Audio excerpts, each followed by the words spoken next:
Assalamu alaikum class. My name is Hira Sarfraz and the topic we are going to discuss is reproduction and development in mammals.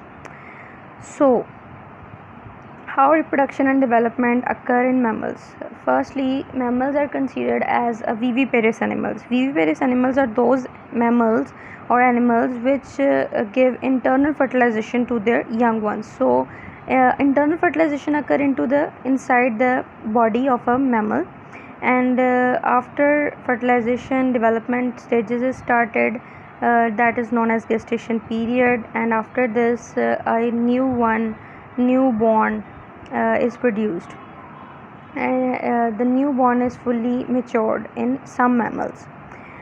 After this, there is some terminologies that I have discussed in this slide, which is firstly we will discuss about copulation. Copulation is a procedure or a process in which male sperms are ejaculated into the female reproductive organ, and after the copulation, fertilization start. What is fertilization? Fertilization is basically the union of sperms and eggs. So this union takes place inside the female reproductive organ, which is fallopian tube. Then what is ovulation? Ovulation is a procedure or a process in which eggs are released from the ovary. So after the release from the ovary, eggs is traveled towards the uterus, and if fertilization occurred, then the development stages started inside the fallopian tube, then into the uterus, and if the fertilization doesn't occur, then menstrual cycle started. So further यहाँ पे एक terminology नहीं है, basically discuss किया हुआ है कि कुछ मैमल्स ऐसे होते हैं जो through out the year produce कर सकते हैं, मतलब उनके pass through out the year capability होती है कि वो जब मर्ज़ी अपने आप को रिप्रोडक्शन की तरफ लेके जा सकते हैं. मींस उनकी रिप्रोडक्टिव ऑर्गन में ये कैपेबिलिटी होती है कि कोई स्पेसिफिक मैटिंग सीज़न नहीं होता, कोई स्पेसिफिक टाइम पीरियड में उनकी यूट्राइन वॉल्स जो है वो प्रिपेयर नहीं होती मेटिंग के लिए, बल्कि थ्रू आउट द ईयर कभी भी वो ये प्रोसीजर जो है रिप्रोडक्शन का वो कर सकते हैं, और इसमें आपके पास ह्यूमंस, प्राइमेट्स आ जाते हैं. Next, some mammals are known as considered in the estrous cycle of mammals, in which there is one or two mating season in the year. So during the mating season, only during their mating season, mammals are able to reproduce. So in their mating season, that mating season or that period is known as the estrus period, or you can say that in this period mammals are at their heat and they are receptive for mating. Further, gestation period is basically a period in which development or development stages of fetus occur inside the human body or inside the mammalian organ, reproductive organ. So that period or that basically आप ये भी कह सकते हैं कि gestation period एक वो period है जिसमें प्रेगनेंसी जो है वो कितना टाइम रिटेन रहती है, वो उसका गेस्टेशन पीरियड होता है. लाइक कि कुछ मैमल्स में गेस्टेशन पीरियड बहुत स्मॉल होता है, लाइक 8 to 40 डेज़ का. कुछ मैमल्स में गेस्टेशन पीरियड 38 वीक्स का, 42 वीक्स का, मतलब ये वेरी करता है मैमल्स में. तो जितना ज़्यादा गेस्टेशन पीरियड ज़्यादा होगा, उतना ज़्यादा जो ऑफस्प्रिंग्स प्रोड्यूस होंगे वो मेच्योर होंगे, और जितना गेस्टेशन पीरियड कम होगा उतने प्री मेच्योर यंग वंस जो हैं वो प्रोड्यूस होंगे. नेक्स्ट हमारे पास आ जाता है जी ये मेल और फीमेल रिप्रोडक्टिव ऑर्गन्स हैं. So first we will discuss about the male reproductive organs. So there is testes. In male reproductive organ, testes are responsible for the production of sperms, and after the production of sperms are travel towards the prostrate gland and through vas deferens. So sperms from vas deferens travels towards the prostrate gland. Here prostrate gland and seminal vesicle both are responsible for the production of a fluid or a secretion which helps to nourish the sperms, or you can say that these secretions or colorless fluid helps provide a medium to the sperms so they can easily motile into this medium. And after the nourishment or maturity of the sperms are traveled towards the penis, and in penis, through this urethra, they are ejaculated into the female reproductive organ. Here, this is the inside view of a female reproductive organ. First, sperms are travel from vagina towards the uterus and from uterus towards the fallopian tube. So सबसे पहले आपके पास vagina है, फिर uterus है female reproductive organ में, फिर uterus से fallopian tube आ जाती है. ये वो ऑर्गन है फीमेल रिप्रोडक्टिव ऑर्गन का जहाँ पे फर्टिलाइजेशन स्टार्ट होती है. उसके बाद आपके पास आ जाता है ओवरी. ओवरी बेसिकली रिस्पॉन्सिबल है for the production of egg. Then eggs is release from the ovary and move towards the fallopian tube.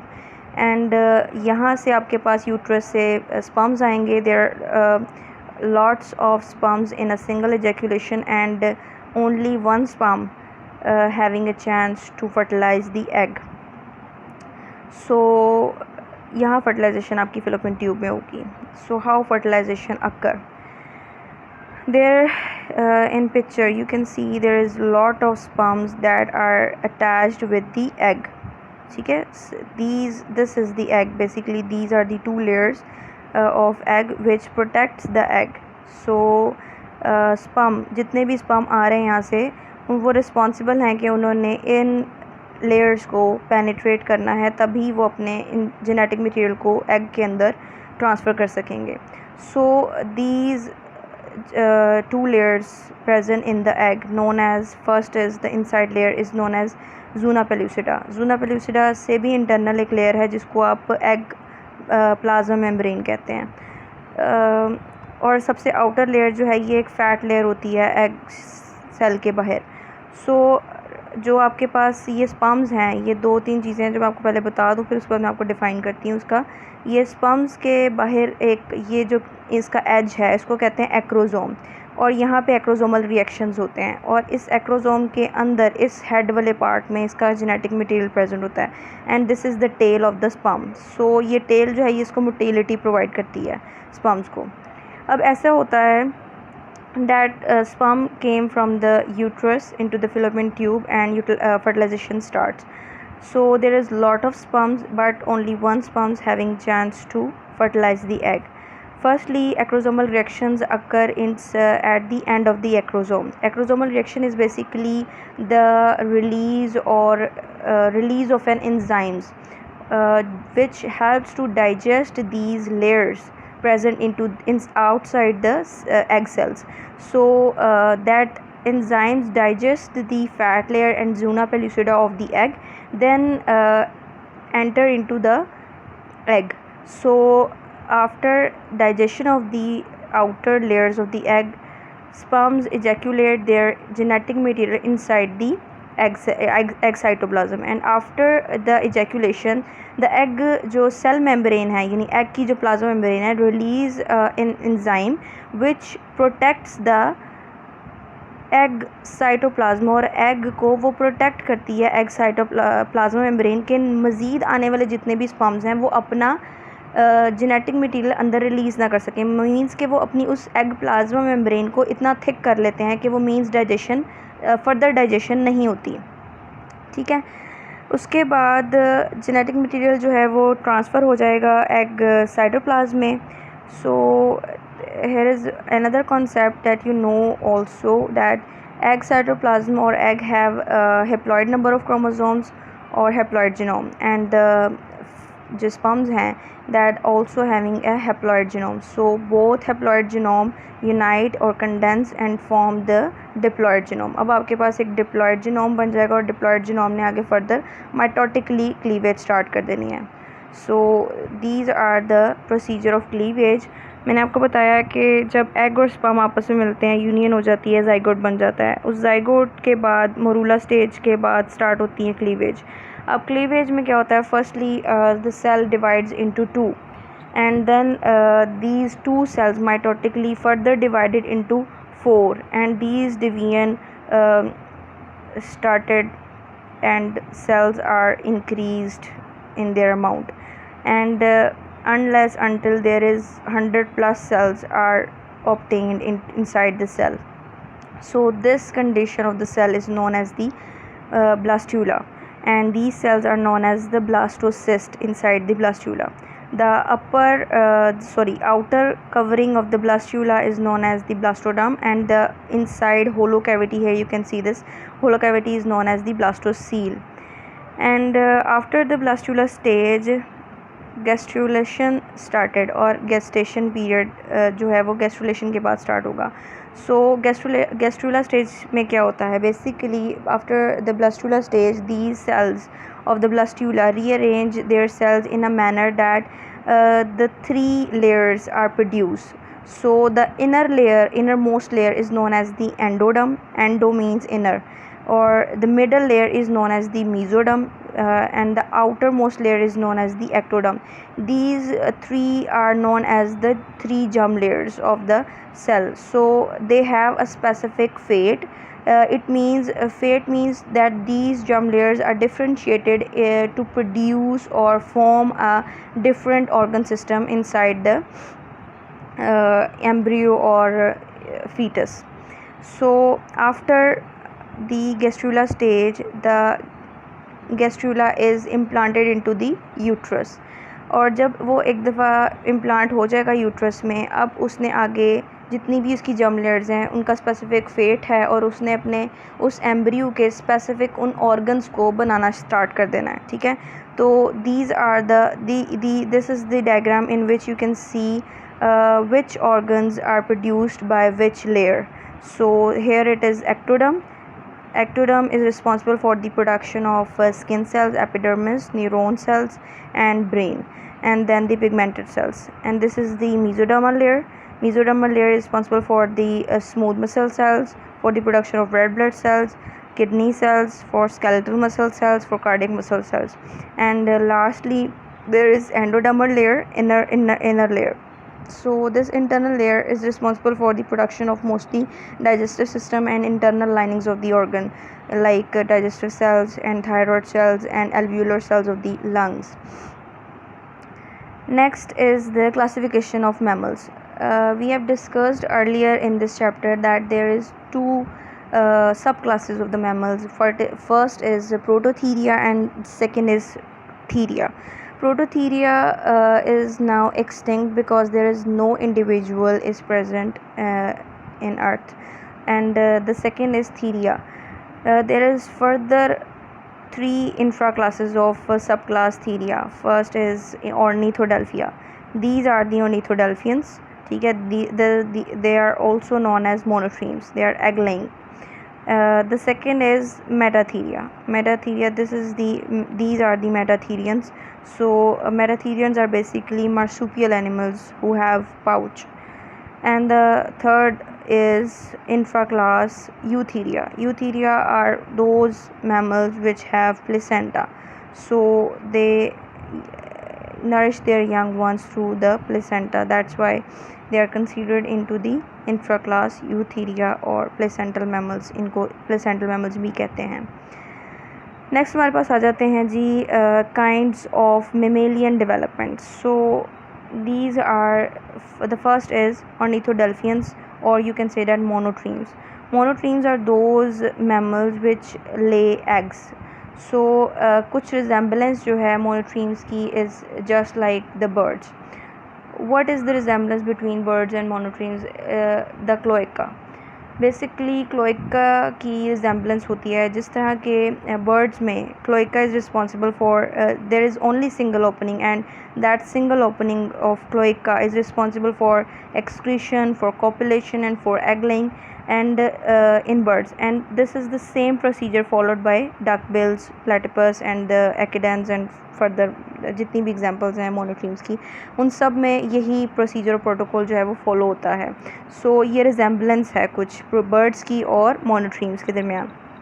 और जिस तरह रिप्रोडक्शन अक्कर होती है बर्ड्स में, उसी तरह इसमें भी होती है. Like reproduction takes place into the oviduct of the female reproductive organ, and after the fertilization the eggs or zygote is transferred into the shell gland, and where shells are excreted outside the cell or zygote, then the egg is excreted from the cloaca. तो same procedure जो है वो mammalian यानी monotremes में भी ये जो है वो फॉलो होता है. अच्छा, ये इसमें जो आपके पास डकबिल प्लेटिपस, एकिडेंस और स्पाइनिया एंडीटर्स ये आ जाते हैं सारे, और ये मैमल्स जो हैं मोस्टली आपको ऑस्ट्रेलिया में और न्यू गुनिया में मिलते हैं। नेक्स्ट हमारे पास है मार्सूपियल मैमल्स। और मार्सूपियल मैमल्स वो मैमल्स हैं विच हैव पाउच्ड, ठीक है। सो इनको जो है वो एक स्पेसिफिक इंफ्रा क्लास में इसलिए भी रखा गया है क्योंकि ये जो मैमल्स होते हैं इनमें डेवलपमेंटल स्टेजेस का जो पीरियड होता है वो बहुत कम होता है। Means the gestation period is very limited, very short, like 8 to 40 days mention in this slide. So होता ऐसे है कि प्री मेच्योर बर्थ जो है वो इसमें होती है मार्सूपियल्स में, और after the premature birth newborns जो होते हैं मार्सूपियल्स के crawl up into the body of the mother and attach themselves toward into the with the teats, ठीक है, with the teats of the mother, which is located on the underside of the mother, or you can say that sometimes after they travel outside their pouches, then this is outside their uh, body. So with the help of the teats, the young ones nourish or lactate from this teat from these teats, and drink milk and continues to develop, and after the development is completed, then जो young one है वो pouch में से बाहर आ जाता है और फिर अपनी फर्दर अगली लाइफ जो है वो स्टार्ट कर देता है एज एन यंग वन। और इसमें आपके पास कैंगरूज, कोआलास, तस्मानियाज ये वाले सारे मैमल्स जो हैं वो आ जाते हैं।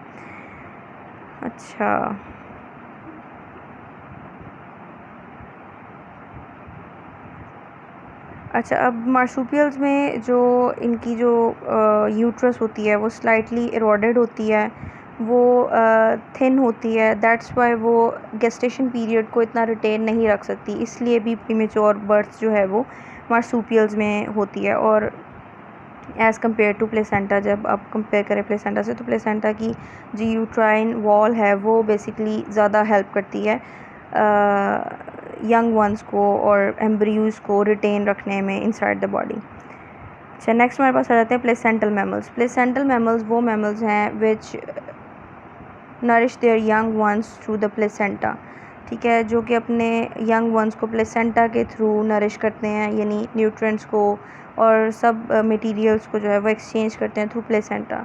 और मदर और फीटस के दरमियान प्लेसेंटा के थ्रू जो है वो एक बॉन्ड जो है वो रहता है। और इसमें जो है offsprings in placental mammals are fully developed. जिस तरह के मार्सूपियल मैमल्स हैं उस तरह नहीं होता, बल्कि इसमें फुल वेल डेवलप्ड जो है वो यंग वंस प्रोड्यूस होते हैं। इसमें मोस्ट कॉमनली आपके पास humans, lions, cats, elephants, dogs ये सब आ जाते हैं। अच्छा, मार्सूपियल मैमल्स में आपके पास जो होता है ट्रू प्लेसेंटा मैमल्स के पास प्रेजेंट होता है, जो कि फुल एक लॉन्गर पीरियड तक डेवलपमेंट को प्रोसीड करवाता है और हेल्प करता है और प्रोटेक्ट भी करता है बेसिकली एम्ब्रियो को और यंग वन को, फीटस को, ठीक है, इनसाइड द वोम। और ठीक है, नेक्स्ट हमारे पास आ जाते हैं reproduction cycles. There is two cycles of reproduction in the mammals. First is estrous cycle, which we discussed earlier. The second is menstrual cycle. Estrous cycle. Estrus is basically a time during which the female is behaviorally or physiologically become receptive to the male. It means कि ये वो duration है जिसमें female जो है वो behaviour के हिसाब से और फिज़ियोलॉजिकली भी, मतलब उसकी इनसाइड द बॉडी भी वो इस तरह से प्रिपेयर है कि वो अब मेल के साथ रिप्रोड्यूस कर सकती है, और उसके अंदर बॉडी में उसकी यूट्रस में वो चेंजेस हैं कि वो रिप्रोड्यूस कर सके और एक यंग वन को कैरी कर सके, ठीक है। बट अगर फर्टिलाइजेशन उस मेटिंग सीज़न में नहीं होती, estrus is basically a mating season of a mammal, ठीक है। और अगर उस मेटिंग सीज़न में जब मैमल जो है वो हीट पे है, उस ड्यूरेशन में फर्टिलाइजेशन नहीं होती, तो जो उसकी फिज़ियोलॉजिकल जितनी भी चेंजेस होती हैं वो रिवर्स हो जाती हैं। मींस कि जो भी उसकी यूट्रस में चेंजेस आई होती हैं वो सब रिवर्स हो जाएंगी और नेक्स्ट साइकिल पे आ जाएगा मैमल। उसके बाद फ़ीमेल मतलब नेक्स्ट साइकिल पे आ जाएगी। और दूसरा ये कि जो मैमल्स एस्ट्रस साइकिल में कंसीडर किए जाते हैं उनमें जिस तरह के मेंस्ट्रुअल साइकिल में ब्लीडिंग होती है, यूट्राइन वॉल की शेडिंग होती है, उस तरह इसमें ऐसे नहीं होता है। इसमें कोई ब्लीडिंग नहीं होती, कोई यूट्राइन वॉल की शेडिंग नहीं होती, ठीक है। और फर्दर जो एस्ट्रस साइकिल में मैमल्स हैं इनमें 3 फर्दर कैटेगरीज हैं। एक आपके पास होते हैं monoestrus. Monoestrus are those mammals which are single seasonal yearly mammals होते हैं। मींस के ये सिर्फ एक साल में एक दफ़ा ही रिप्रोड्यूस कर सकते हैं। मींस के एक दफ़ा ही इनके पास वो मेटिंग सीज़न आता है पूरे साल में। और इसमें जो आपके पास मोस्टली मैमल्स आ जाते हैं वो that is bears and sea lions. The second is diestrus. Diestrus are those mammals which have 2 estrus cycle in a year. तो जिन mammals के पास 2 estrus cycle, di means 2, mono means 1. So those mammals which have 2 estrus cycle in a year are considered into the diestrus cycle. इसमें domestic dogs आपके पास आ जाते हैं और इसमें वो मैमल्स आएंगे जो साल में 2 दफ़ा मेटिंग सीज़न में आते हैं। और जब उनका मेटिंग सीज़न आता है तब वो रिप्रोड्यूस करते हैं। अगर उनको रिप्रोडक्शन के लिए कोई रिसेप्टिव मेल मिल जाता है तो ठीक है, और अगर नहीं मिलता तो उनके फिर वापस जो है चेंजेस रिवर्स हो जाती हैं। नेक्स्ट हमारे पास है पॉलीएस्ट्रस। Poly means many. इसमें वो मैमल्स आएंगे which have many estrus cycle in a year. So estrus cycle of rats and mice is repeated after every 4 to 6 days. यानी ये जो 2 मैंने आपको एनिमल्स बताए हैं इनके अंदर हर 4 to 6 डेज़ के बाद एस्ट्रस साइकिल जो है वो रिपीट होता है। मीन्स वो हर 4 से 6 दिनों के बाद जो है वो अपने दोबारा मेटिंग सीज़न में आ जाते हैं और फिर वो ढूंढते हैं किसी रिसेप्टिव मेल को या रिसेप्टिव फीमेल को। अच्छा, कुछ मैमल्स यहाँ पे एक एम्ब्रियोनिक डायापोज ये टर्मिनोलॉजी यूज़ की गई है। कुछ मैमल्स ऐसे होते हैं जो कि मेटिंग तो कर लेते हैं बट फर्टिलाइजेशन स्टार्ट नहीं करते, और उसकी रीज़न ये होती है कि रिसोर्स डिप्लीशन होती है, इन्वायरमेंटल कोई कंडीशंस जो होती हैं वो सूटेबल नहीं होती। So female retain that sperms inside their body and delayed the fertilization procedure, and after the resources are well developed and the environmental conditions are suitable for the fertilization then the or reproduction, then the fertilization started inside the female body.